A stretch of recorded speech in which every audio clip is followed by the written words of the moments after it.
તમિલનાડુના વેલ્લોરના જીવાનગરમાં પૂર બાદ સ્થાનિકોને હાલાકી વેઠવાનો વારો આવ્યો છે। પૂરથી અનેક ઢોર જે છે તે ફસાઈ ગયા હતા અને લોકોના ઘરની બહાર તેમજ રસ્તા પર પાણી વહેતા થયા છે।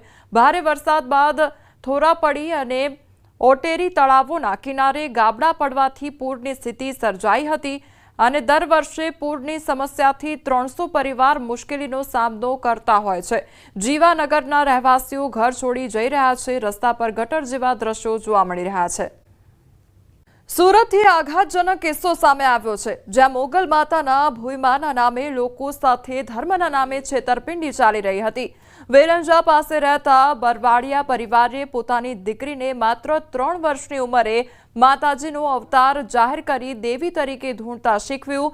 જાનુઆઈ તરીકે પ્રખ્યાત દીકરીને ધૂણવા અને તલવાર રાસ કરવા પરાણે મજબૂર કરવામાં આવતી હતી। પરિવાર જાનુઆઈના નામે શ્રદ્ધાળુઓ પાસેથી ₹21,000 થી 1 લાખ સુધી પડાવતા હતા।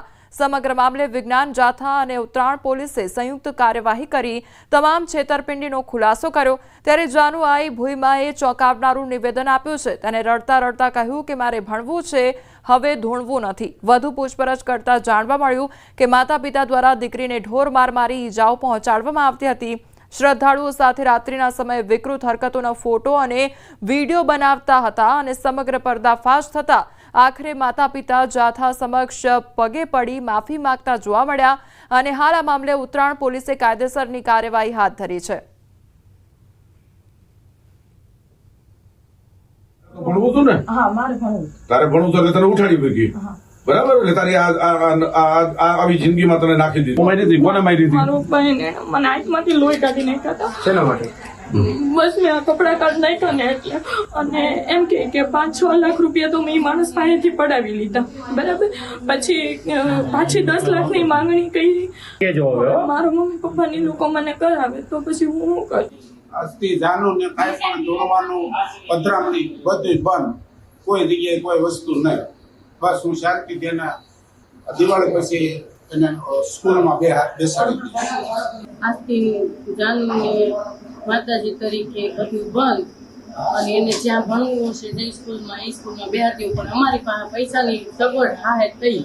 આ દીકરીને 3 વર્ષથી માતાજીના મોગલમાના કપડાં પહેરાવી અને પધરામણી કરી, અવતાર જાહેર કરી અને લોકો સાથે લૂંટ કરતા હતા।